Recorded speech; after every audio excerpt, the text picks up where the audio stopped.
बिस्मिल्लाहिर्रहमानिर्रहीम। नाज़रीन, आपने लफ्ज़ सुना होगा शरीका। शरीका क्या होता है? ये रिश्तेदारों में ऐसे लोग होते हैं जिनको अपने रिश्तेदार कतई तौर पर पसंद नहीं होते, काबिल कबूल नहीं होते हैं, उनको बर्दाश्त नहीं करते, उनके नुकसान के बारे में, उनको ज़िक पहुंचाने के बारे में, उनको कोई ज़रर देने के बारे में सोचते रहते हैं, मनसूबाबंदी करते रहते हैं, साजिशें भी करते रहते हैं। तो ये सारा कुछ शरीके में होता है। एक दो मिसालें मैं आपके सामने पेश करता हूँ। किसी पीर साहब के पास उनका मुरीद गया। उन्होंने कहा जी कि मेरा जो चचे का बेटा है वो हमारे साथ इस तरह है, उसके लिए कोई दुआ कर दें। दुआ से उसका मतलब ये था कि कोई बददुआ उसके बारे में कर दें।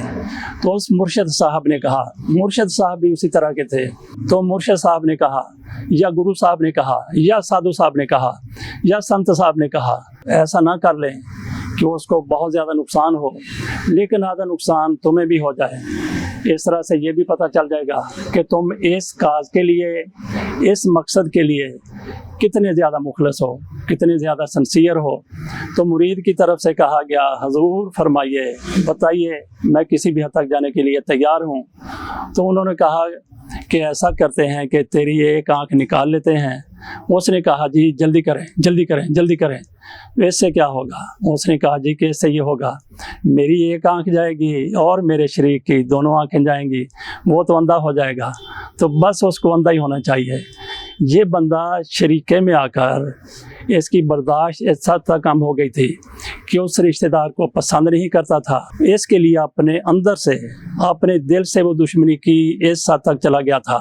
दुश्मनी में इस तरह से जल रहा था कि उसने कहा कि इसको अंधा होना चाहिए, मेरी आंख जाती है तो बेशक चले जाए।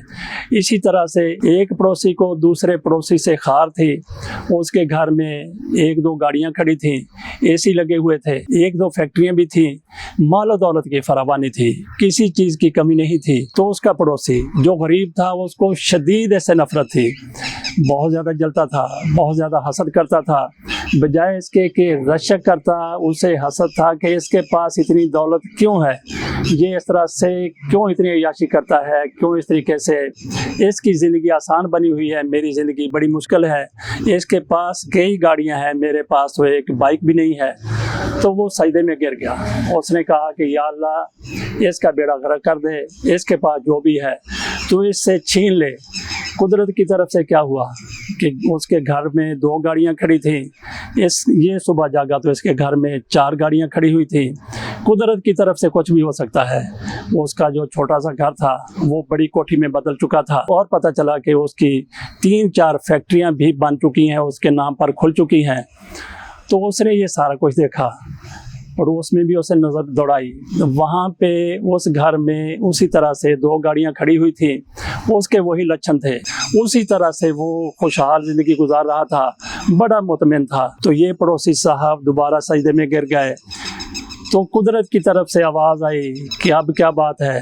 तो उन्होंने कहा, मेरे मौला, मैंने अपने लिए कुछ नहीं मांगा था, मुझे ना गाड़ियाँ चाहिए, ना फैक्ट्री चाहिए, ना बड़ी कोठी चाहिए, ना कोई और चाहिए। मैं तो चाहता हूं कि इसका बेड़ा गर्क हो जाए। इस सारी सूरत हाल को हम मुंतबिक करते हैं चौधरी शुजात हुसैन पर। इनके पास पैसे की कोई कमी नहीं है, अरबों खरबों रुपया तो ये खैरात में दे देते हैं, बहुत बड़े कारोबार हैं। लेकिन चौधरी परवेज़ इलाही जो इनके रिश्तेदार भी हैं, चौधरी परवेज़ इलाही चौधरी शुजात हुसैन के बहनोई हैं, सगे कज़न हैं। कुछ लोगों को तो कल तक ये भी मालूम नहीं था कि ये सगे भाई नहीं है, ये चौधरी ज़हूर इलाही के बेटे हैं और चौधरी परवेज़ इलाही चौधरी मंजूर इलाही के बेटे हैं। दोनों भाइयों में बहुत ज़्यादा कुर्बत थी और उस कुर्बत को आगे तक ले जाने में ये दोनों कज़न भी पेश रहे। किसी को पता नहीं चलता था कि ये सगे भाई हैं या कज़न हैं। एक जगह पे खाते थे, एक जगह पे बैठते थे, एक जैसी सियासत करते थे, एक जैसा कारोबार करते थे, एक जगह पर रहते थे।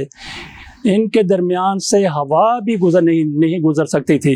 लेकिन फिर औलादें जवान हो गईं, औलादों ने अपनी अपनी सियासत शुरू कर दी। पार्टी में दरार आई, दरार बढ़ते बढ़ते खलीज की सूरत इख्तियार कर गई। और फिर क्या हुआ? चौधरी शुजात हुसैन की तरफ से वो वार कर दिया गया जो कोई सोच भी नहीं सकता।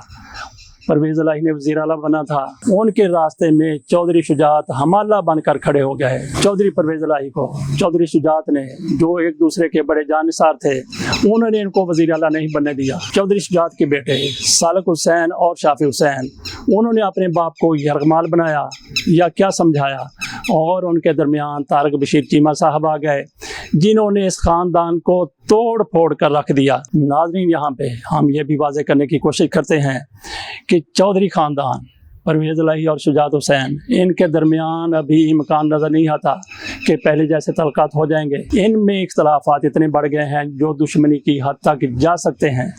सिर्फ किस वजह से? सिर्फ शरीके की वजह से। शरीका किसने पीटा है? चौधरी शुजात हुसैन की औलाद ने पीटा है। चौधरी शुजात हुसैन को पैसों की ज़रूरत नहीं हो सकती, लेकिन वो शरीके में आकर, अपने बेटों की बातों में आकर उन्होंने ऐसा कुछ कर दिया कि जिसका मदावा इस ख़ानदान के लिए कभी होता हुआ नज़र नहीं आ रहा। हो सकता है कल ऐसी सूरत हाल पैदा हो जाए।